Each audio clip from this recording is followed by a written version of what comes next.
Բարև ձեզ, հարգելի հայրենակից, հիմա ես գտնվում եմ հակակոռուպցիոն դատարանում։ Սա այն դահլիճն է, որտեղ տեղի ունեցավ երեք նիստը, որը ավարտվեց պարոն Ղուկասյանի կալանավորման որոշմամբ, այսինքն ընդունվեց ակնհայտ անարդարացի դատական ակտ։ Այս դատարանում ամբողջ գիշերը մենք անցկացրեցինք, ցույց տամ այս դահլիճը։ Այս դատարանները այս գիշերային ռեժիմով են աշխատում, հատկապես երբ կալանքի որոշումներ են ընդունվում։ Հիմա նայեք, այս կալանքի որոշման առաջի էջն եմ ձեզ ցույց տալիս եւ ցույց եմ տալիս, թե քանի էջից է կազմված, 44, բայց այստեղ այս 44 էջի մեջ հիմնականում նայեք, այս ձայնագրությունների սղագրություններն են։ Իդեպ ասեմ, որ այս դատարանը վերջի վերջո որևիցե ձայնագրություն չի հետազոտել։ Այսինքն դատարանի քննիչ է, որ միջնորդություն է ներկայացրել, տեսեք այստեղ քննիչի կողմից ներկայացված միջնորդության համաձայն։ Այս քննիչը դատարանին չներկայացրեց որևիցե ձայնագրություն։ Մենք պահանջեցինք դատարանին ներկայացնել այն ձայնագրությունները, որով փորձ էր կատարվում հիմնավոր կասկածը։ Նրանք հրաժարվեցին, քննիչները հրաժարվեցին դատարանին ներկայացնել այդ ձայնագրությունները եւ դատարանը այդ ձայնագրությունները չունենալով, չհետազոտելով, չուսումնասիրելով,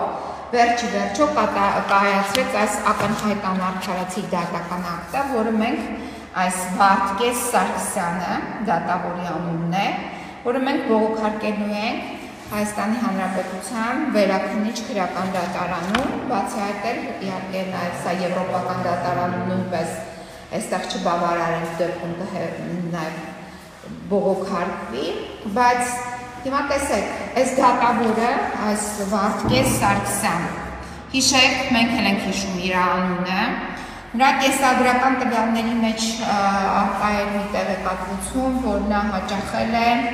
ճեմարան, այսինքն եթե հաճախել է ճեմարանի սան է եղել, ապա այնպիսի կանխաբարկածով են առաջնորդվում, որ նաև ունի հավատ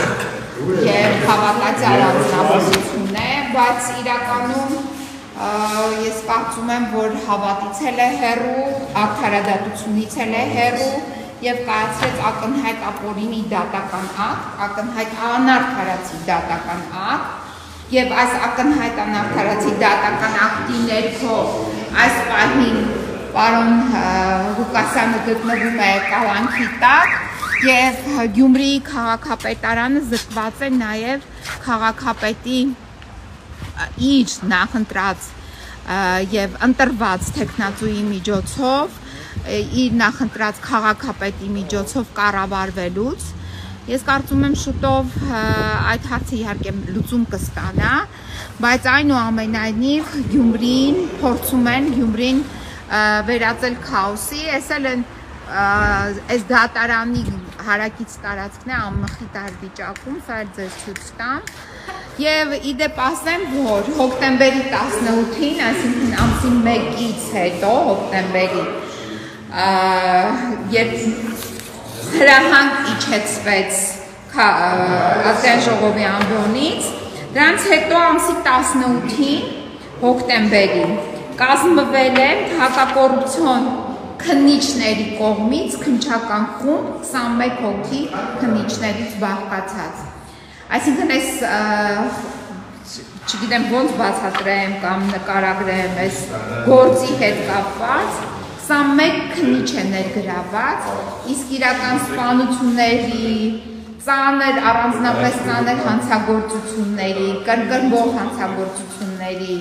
դեպքերով որևիցե կերպ 21 հոգի քննչական խումբ մենք չենք տեսել, պատկերացնում եք ինչ է կատարվում։ Այսքան ուղղակի ուզեցա տեղեկացնել, որ արդեն դատական ակտը իմ ձեռքում է, սա բողոքարկվելու է, բողոք կներկայացվի այսօր կամ ամենաուշը վաղ առավոտյան և տեսնենք ինչպիսին է լինելու ընթացքը և հետո սրանից հետո գնալու եմ պարոն Ղուկասյանի մոտ եւ նորից այս տեղեկություն կհայտնեմ, իդեպ ասեմ նաեւ արդեն իսկ Մարդու իրավունքների եվրոպական դատարանը պարոն Սամվելյանի, որին դուք գիտեք, ծանոթ եք, իմ մյուս պաշտպանյալի վերաբերյալ կայացրել է դատական ակտ եւ